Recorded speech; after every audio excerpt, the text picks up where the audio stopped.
Lambuka. Don't worry about the names too much, don't need to remember them. Lambuka allows you to create publications.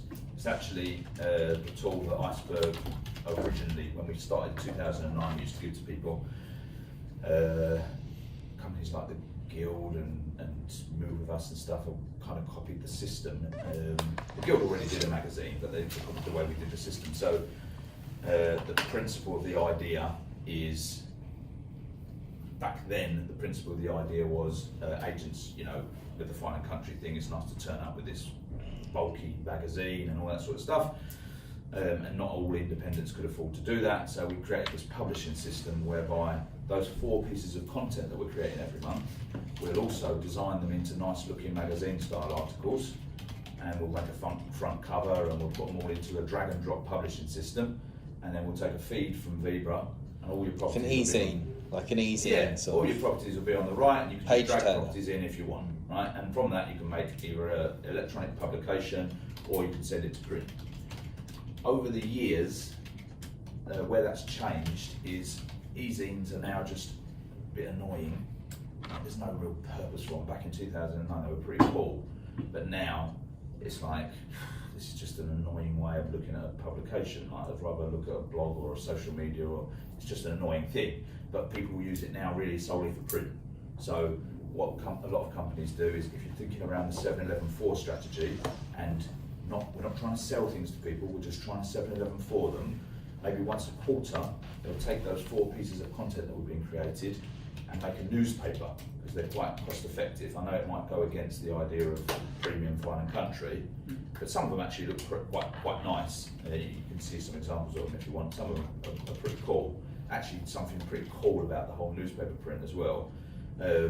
So you can do magazines, they just get extortionately expensive. But certainly, like, for most of our clients that are not only dealing in high end, every quarter or so they'll create this publication that's just got useful content in it, and they'll distribute it to the local area. So you can print like 20,000 of these things for a couple of grand. Door meetings. Yeah. Instead of a leaflet, you can still use the back page for whatever you were going to do on a leaflet. But most people now, I say to them, don't even put properties in, because we're trying to 7-11 for the dormant market. They're not that interested in a property magazine, otherwise they'd be on Rightmove or whatever. So send them all the useful content you've been creating, all your A-level content and B-level content. It's all nicely designed. Imagine if you've done the 5 best restaurants in, Coventry, and the 3 best schools, and this, and here's what's going on in the area, and here's that, and here's this. Bang, there it is, 20,000 homes. All have a read of that. And engagement on print is still a lot better than online, because when you're doing stuff online, you do like 6 things at once. If you're reading a newspaper, like you're reading a newspaper, you're not really doing anything else. So that whole 7-11-4 thing, it kicks in quite nicely. Obviously it creates a new expense, but a lot of people are doing maybe monthly leaflets and this and that and all the other, and so 20,000 newspapers once a quarter for a couple of grand, actually, it's not like a whole new expense for them. I think when do you do the print, or right? We do the print, so you go in the system, and if you're not adding any properties, it's pretty straightforward. You just say these articles that I've done over the last quarter, I'd like them in a newspaper, please. And like, we go, how many newspapers do you want? I want 30,000. That's how much it will cost. Print them, and then you have them delivered to your distributor or whatever. Do you know roughly what the costs are? You got any of the? Not off the top of my head, but I know that. I mean, a lot of it depends on how many pages you make the publication. Obviously, the more pages, the more the cost goes up. But that's like our main end page one. Yeah. It's only different. It's not really property. Has anyone sent you any costs? No, not yet. It would be good just for the current market of properties that are for sale. Yeah, I think So that's like an insert. This is what it's being designed right now. Yeah, the last time I looked, about 15 or 20,000 copies was around about £2 to print them. So it's not.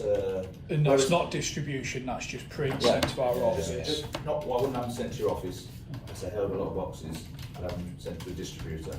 whoever's going to be getting rid of them. For Our you. agents would be the distributor. Yeah. Well, it's not, I mean, you've got the space, but Yeah. some agents have got an office this size, and they say, yeah, deliver it here, and then the boxes down, and they're like, oh shit, what are we going to put them? So the other thing with this as well, you've got the Fine and Country constituency isn't the 60,000 people that live in Leamington Spa, it's the 6,000 people that live in the nicest streets and the nicest And that's roads. the problem you might have. I mean, like, you know, we have that issue. I can't produce a monthly Iceberg newspaper because my agents are, I can't say to the distributors, distribute them in Stratford, please. They're all over, so I would have to use Royal Mail, which is going to then make the costs soar. What we were looking at is distributing it into like car showrooms and speaking to those sort of companies.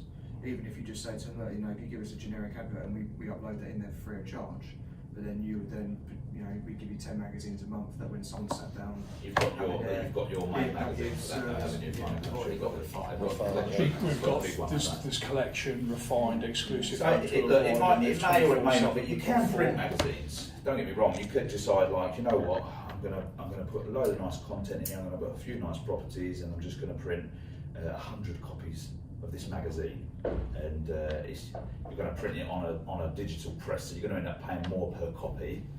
It's going to be a silly amount per copy, probably. If you're only printing 100, it's probably going to be like £10 a copy or something stupid like that. But nevertheless, you might think, oh, that's useful, but you've got the refined magazine for that. So, do you know the costing? So, say, what is it price friendly at 2,000? So I've got 20 agents knocking 100 doors each month.